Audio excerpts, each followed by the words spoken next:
Bonjour à tous et bienvenue sur la chaîne Wrestling Love. On se retrouve aujourd'hui pour une toute nouvelle vidéo. Alors dans cette vidéo on va parler Beyond Wrestling puisqu'on va donc faire la review du nouvel épisode de Beyond Uncharted Territory. Donc on est dans la saison 3 comme vous le savez, je fais les reviews de chaque épisode de cette saison.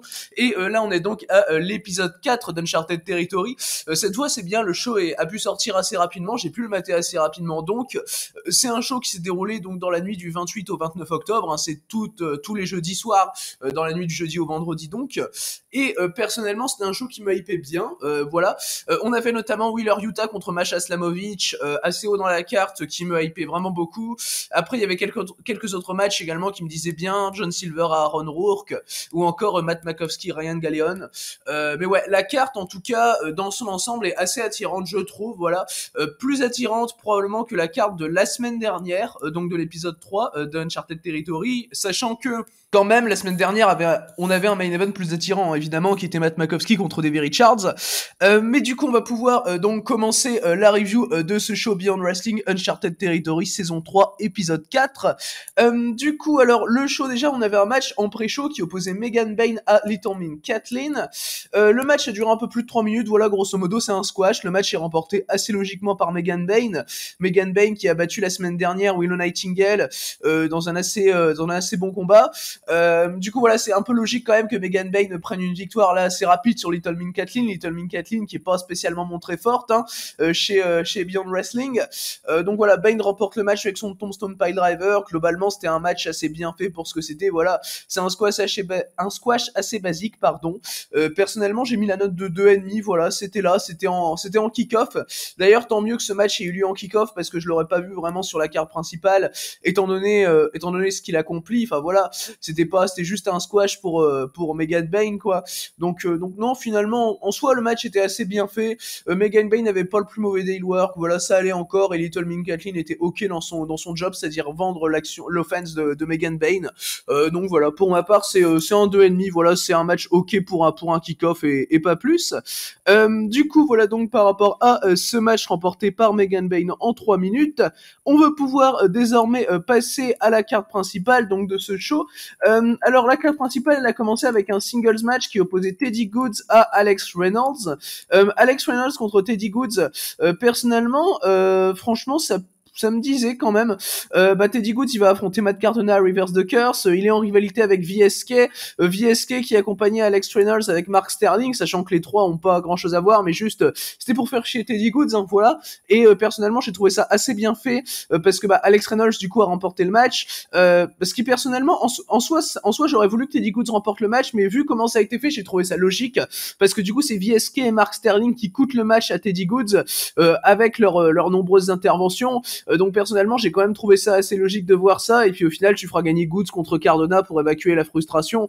Enfin personnellement ouais, j'y crois à la victoire de Teddy Goods à Reverse the Curse. Mais personnellement le match en lui-même je l'ai trouvé assez bon. Alex Reynolds a fait un assez bon taf. Teddy Goods de son côté voilà est bon, il a bien vendu les interventions de VSK, de Mark Sterling. Alex Reynolds il était pas spécialement ok avec ça, enfin il était un peu décontenancé tu vois par les interventions. Enfin il a bien joué son rôle également, et dans l'ensemble on a un bon match pour ouvrir la carte principale, voilà.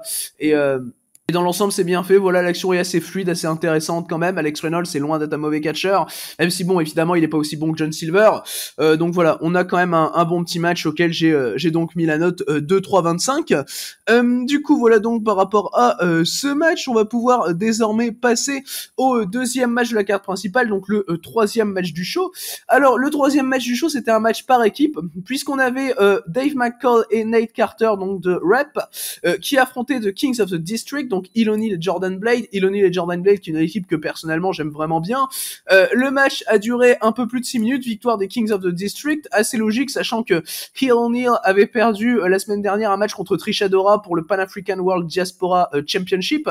Donc personnellement voilà, j'ai quand même trouvé ça logique de le faire gagner son match tag la semaine d'après. Jordan Blade de son côté, elle affronte Trish Adora la semaine prochaine. Ce sera pas un match pour le titre, je crois pas en tout cas. Donc voilà, c'est quand même assez logique. The The Rep ont bien joué leur rôle, voilà. On avait des bonnes combinaisons et de la part des deux équipes d'ailleurs, c'était 6 minutes qui étaient vraiment prises dans leur entièreté, tu vois, genre il y avait pas de temps mort, enfin c'était toujours assez bien fait. Donc voilà, pour ma part, j'ai mis 3,25 parce que bon, ça reste un match assez random, il est là pour donner une victoire à Hill O'Neill et Jordan Blade, voilà, c'est un match random, mais finalement, j'ai trouvé vraiment bien fait, que ce soit en termes d'exécution, en termes d'écriture, voilà, c'était un match assez agréable à regarder, j'ai trouvé. Hill O'Neill, je le trouve toujours super charismatique, hein, il est vraiment super, et avec Jordan Blade, j'aime bien l'association, donc voilà, ça marche bien à mes yeux. Du coup, voilà donc par rapport à ce troisième match du show auquel j'ai donc mis la note de 3,25. On va pouvoir maintenant passer au quatrième match de la carte. Alors le quatrième match de la carte, c'était un match qui me disait bien. C'était Ryan Galeon qui affrontait Matt Makowski. Ryan Galeon qui avait il y a 2 semaines perdu contre Slade dans un no DQ, et là il revenait contre Matt Makowski, sachant que dans le no DQ en question, Ryan Galeon avait quand même été présenté assez fort. Et là le match contre Matt Makowski, il a duré un peu plus de 9 minutes. Victoire évidemment de Matt Makowski. Il a battu la semaine dernière Davy Richards en main event. C'était pas pour perdre là contre Ryan Galeon, surtout que Matt Makowski, on le rappelle, sur une winning streak chez Beyond. Donc voilà, c'est logique de le voir remporter le match. Et ouais, le match contre Galeon était vraiment très bon. C'est mon deuxième match préféré du show, personnellement. J'ai mis la note de 3,5. Galeon va super bien jouer son rôle de powerhouse. Franchement, il va mettre en danger Matt Makowski, qui va devoir se near fall quasiment, enfin vraiment au bord de 3. Certaines fois, notamment sur une deadlift powerbomb de Galeon, qui est magnifique.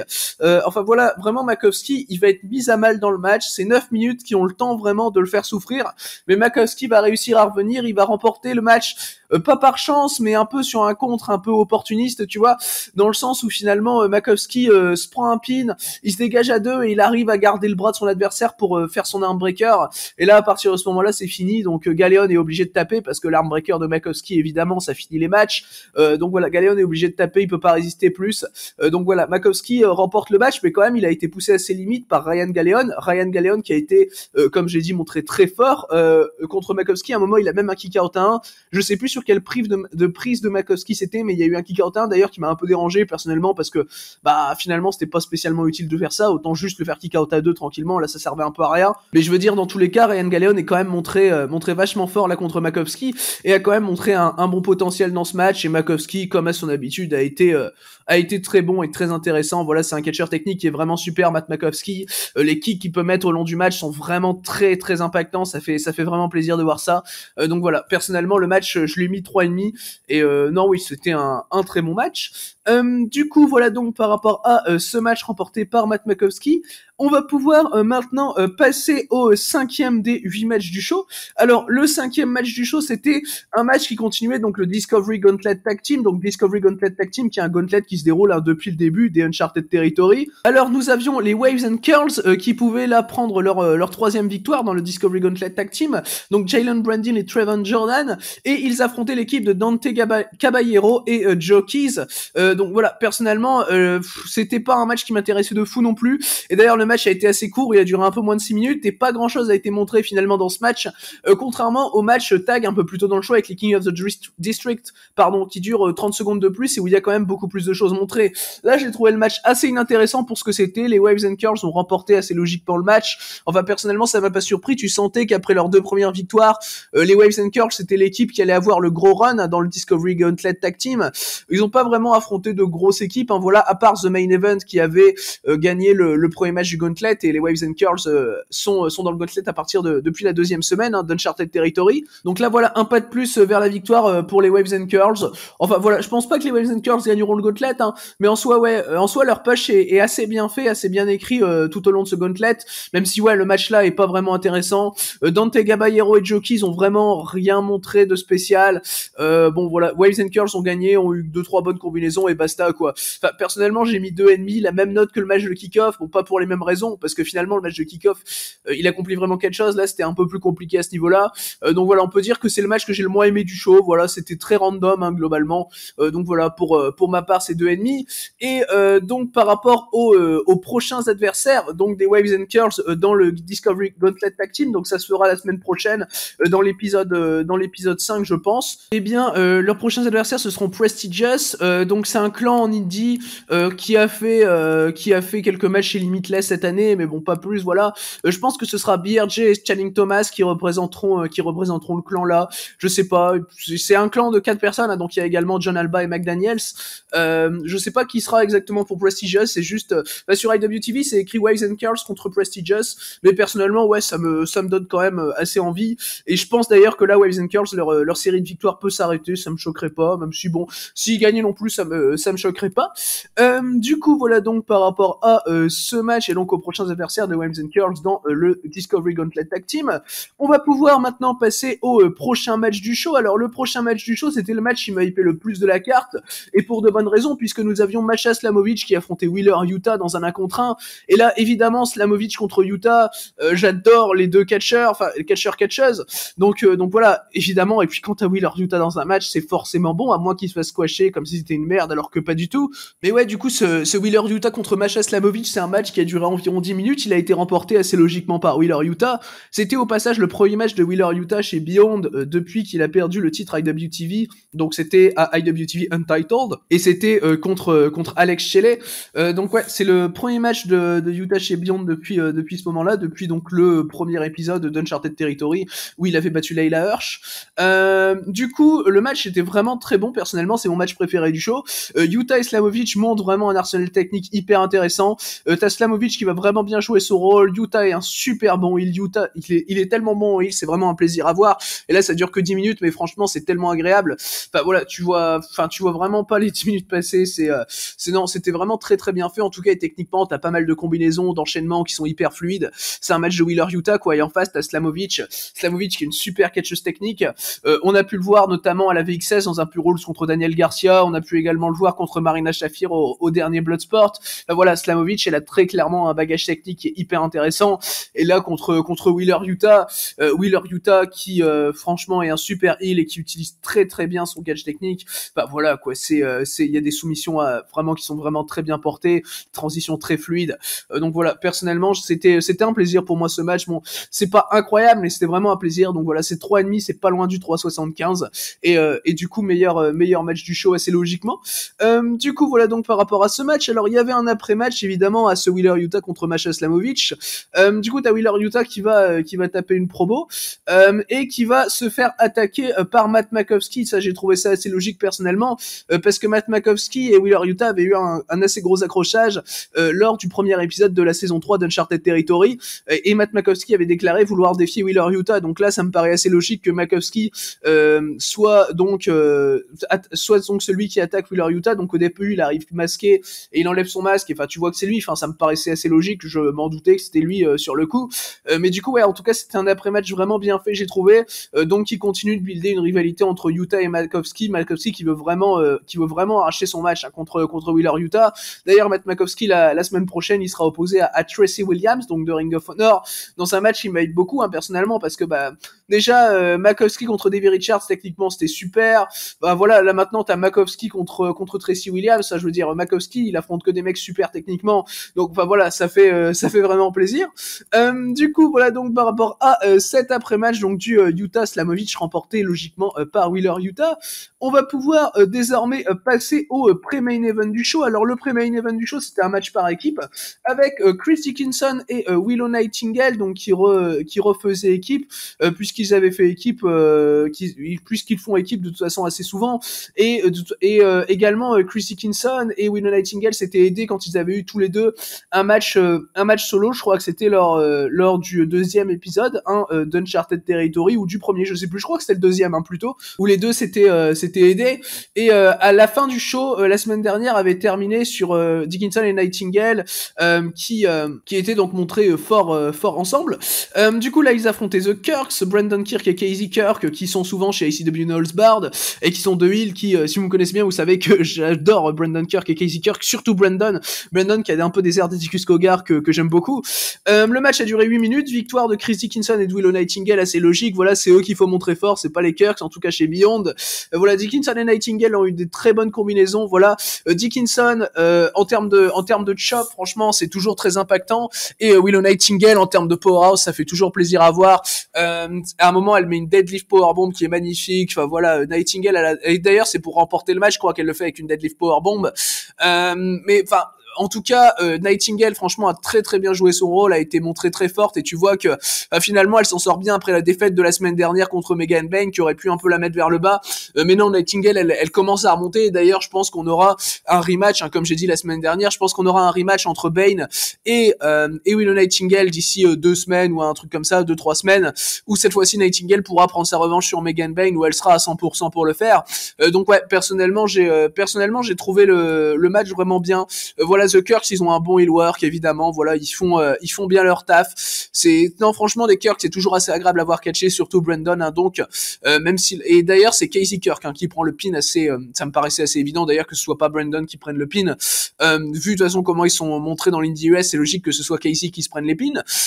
Du coup voilà, donc par rapport à ce pré-main event, donc remporté par Chris Dickinson et Willow Nightingale, on va pouvoir désormais passer au main event donc de cet épisode 4 de la saison 3 de Beyond Uncharted Territory. Donc le main event, c'est un match qui opposait John Silver, donc John Silver qui fait partie du Dark Order, hein, chez All Elite Wrestling, tout comme Alex Reynolds qu'on avait pu voir dans l'opener de la carte principale, et John Silver affrontait donc Aaron Rourke. Alors le match a duré un peu plus de 14 minutes, victoire de John Silver contre Aaron Rourke était évidemment accompagné par ses coéquipiers du Club Cam, donc le Club Cam qui est le clan de Cam Zagami justement qui était là, tout comme Bryce Donovan et Bobby Orlando. Et c'était 14 minutes que j'ai vraiment trouvé très agréable. Alors personnellement, j'ai pas réussi à m'investir dans tout le match, donc entre Silver et Rourke. J'ai peut-être trouvé un peu trop long, je sais pas, ou enfin il y avait peut-être pas assez de choses qui étaient montrées, en tout cas en termes d'histoire ou en termes d'écriture. Mais bon, en tout cas, ça reste vraiment un très bon match. John Silver va très très bien faire son taf. Il va bien mettre over, je trouve, à Aaron Rourke, parce que finalement, John Silver c'est un peu l'invité spécial du show, donc c'est à lui de mettre over son adversaire, et j'ai trouvé ça assez bien fait, même si Aaron Rourke va évidemment avoir quelques séquences de domination qui étaient vachement intéressantes. De son côté, ouais, Silver fait très bien son taf. On a une très bonne alchimie, je trouve, entre les deux. Donc oui, évidemment, après c'était bien plus intéressant sur la première moitié du match que sur la deuxième, j'ai trouvé. Comme j'ai dit, j'ai pas pu être investi dans tout le match, mais dans son ensemble, ça nous donne vraiment un très bon match, remporté assez logiquement par John Silver. Aaron Rourke a eu clairement bien sa chance, il a clairement bien pris sa chance, il a failli battre John Silver à plusieurs reprises. Ça, j'ai trouvé ça bien personnellement. Mais ouais, dans son ensemble, ça nous donne un match qui est vraiment vachement intéressant. Donc voilà, pour ma part, c'est un 3,5, c'est probablement le main event sur lequel il y a le moins de choses à dire depuis le début d'Uncharted Territory. Et d'ailleurs, c'est le moins bon main event à mes yeux depuis le début d'Uncharted Territory. Mais ça reste quand même un très bon match. Mais ouais, j'ai quand même largement préféré les Shelley Garcia, les Alexander Price ou encore Makovsky Davey Richards qu'on a eu en troisième semaine. Et du coup, c'est cette victoire de John Silver qui conclut donc ce show. Alors, par rapport au show de l'ensemble, du coup, qui s'est conclu avec une promo assez random, hein, du Dark Order, du coup, par rapport au show de l'ensemble, personnellement, j'ai trouvé que c'était un show qui était vachement bon. Personnellement, voilà, ça a fait plaisir. C'était mieux que le show de la semaine dernière, d'ailleurs. Franchement, le show de la semaine dernière que j'avais trouvé pas spécialement ouf, qui est le moins bon, d'ailleurs, Uncharted Territory depuis le début de la saison 3. Là, bon, j'irai pas jusqu'à dire qu'il est aussi bon que le premier épisode, parce que le premier épisode, je sais pas s'il va vraiment être battu durant cette saison 3, et ça me paraît assez difficile d'ailleurs. Mais ouais, cet épisode 4 était vraiment très très bon, avec des très bons matchs évidemment. Le booking était assez cohérent tout au long du show, et personnellement, il y a des matchs que je peux recommander. Personnellement, les matchs que je recommande vraiment sont du coup Wheeler Yuta contre Madon, à mes yeux le meilleur match du show. Ensuite, je recommande évidemment le Matt Makovsky contre Ryan Galeon, qui était également très bon, et le main event, donc le John Silver à Aaron Rourke. Voilà pour moi, donc pour les 3 matchs donc à conseiller du show. Le pré-main event également, le tie avec Dickinson et Nightingale contre les Kirks, peut également le recommander, mais ça reste dans une moindre mesure. J'ai mis 3,25 au match, hein, voilà. Du coup, c'est donc ce qui conclut cette review de l'épisode 4, donc de la saison 3 de Beyond Uncharted Territory. Merci à vous donc d'avoir écouté cette vidéo, j'espère qu'elle vous aura plu. On se retrouve très bientôt pour de prochaines vidéos, hein. On fera évidemment la review des prochains épisodes de Beyond, et du coup d'ici les prochaines vidéos, je vous dis à la prochaine.